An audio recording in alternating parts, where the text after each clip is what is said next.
CM Revanth Reddy ఏడాది పాలనపై BRS senior నేత మాజీ మంత్రి హరీష్ రావు తీవ్ర విమర్శలు చేశారు.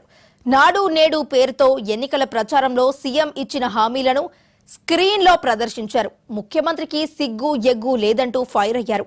మాటలు మార్చటంలో రేవంత్ రెడ్డి పీహెచ్డీ చేశారని, 2 కాదు 3 మాటలు కూడా మార్చగల నేర్పరి అని, పూటకో పార్టీ మార్చటం రేవంత్ రెడ్డికి వెన్నతో పెట్టిన విద్య అని, రాక్షసులు అన్న నోటితోనే దేవత అని పొగడగల సామర్థ్యం రేవంత్ రెడ్డి సొంతమని విమర్శించారు. ఏడాది పాలనలో కూల్చివేతలు తప్ప రేవంత్ నిర్మించినవి లేవని, తనది కూడా పోలీసు కుటుంబం అన్న సీఎం పోలీసు కుటుంబాలను రంపాన పెడుతున్నారని తీవ్ర స్థాయిలో ఆరోపించారు. ప్రతిపక్షంలో ఉన్నప్పుడేమో పోలీసుల గురించి కన్నీరు పెట్టి, అధికారంలోకి రాగానే పోలీసులతోని పోలీసుల కుటుంబ సభ్యులతో కన్నీరు పెట్టించిండు.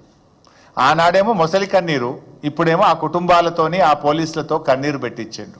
వి వాంట్ ఏక్ పోలీసింగ్ అన్నారు. అది వాళ్ళ డిమాండ్ కాదు. ప్రతిపక్షంలో ఉన్నప్పుడు నువ్వు ఇచ్చిన మాట, నువ్వు ఆ రోజు ఏ మాట ఇచ్చినవో అది నిలబెట్టుకో అని అడిగిన పాపానికి డిస్మిస్లు, సస్పెన్షన్లు, ఛార్జ్ మెమోలు ఇచ్చినావు. 39 మంది ఉద్యోగాలు కూడా వీకినావు.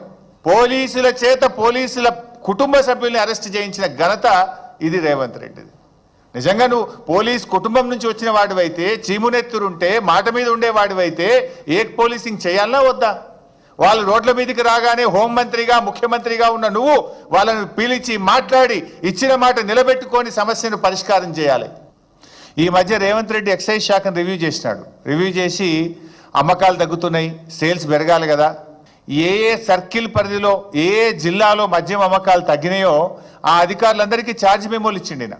మిమ్మల్ని ట్రాన్స్ఫర్ చేస్తామో అని బెదిరించాడు. అంటే ఇప్పుడు ఎవడు తాగుబోతారు తెలంగాణ చేస్తుండ్రు రేవంత్ రెడ్డి? 10,000 కోట్లు అదనపు ఆదాయం రావాలని లక్ష్యంగా పెట్టుకొని ఛార్జ్ మెమోలు ఇచ్చిన రేవంత్ రెడ్డి నిజస్వరూపం ఇప్పుడు మనం చూస్తున్నాం. ఆనాటి స్వరూపం ఏంది, ఈనాటి నిజస్వరూపం ఈరోజు మన ముందు కనబడుతుంది. ఇవాళ బెల్ట్ షాపులు, ఆ రోజు గ్రామానికి కోటి ఉంటే రేవంత్ రెడ్డి పాలనలో గల్లీకి ఒక బెల్ట్ షాప్ వచ్చింది. ఆడపిల్లల మంగళసూత్రాలు తెంపే కార్యక్రమం చేపడుతున్నాడు ఈయన. ప్రతిపక్షంలో ఉన్నప్పుడేమో పార్టీ ఫిరాయించిన వాళ్ళను రాళ్లతో కొట్టి చంపాలన్నాడు. అధికారంలోకి వచ్చిన తర్వాత ఇల్లు గడప గడప తిరుక్కుంటూ, కడుపులల్లో తలబెట్టుకుంటూ పార్టీలో కండువాలు కప్పి ఎట్లా చేర్చుకున్నారో కూడా మనం చూస్తూ ఉన్నాం.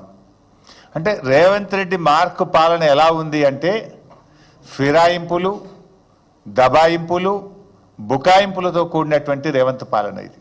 ఇంత స్పష్టంగా పార్టీ ఫిరాయింపుల విషయంలో ఎంత నిస్సిగ్గుగా ఆయన మాట్లాడిండో కూడా మనం చూసాం. ఏం కోల్పోయారు అని ఆయన మాట్లాడుతున్నాడు. రైతు బంధు కోల్పోలేదా? కేసీఆర్ కిట్ కోల్పోలేదా? బతుకమ్మ చీరలు కోల్పోలేదా? ప్రజాస్వామ్యం కోల్పోలేదా?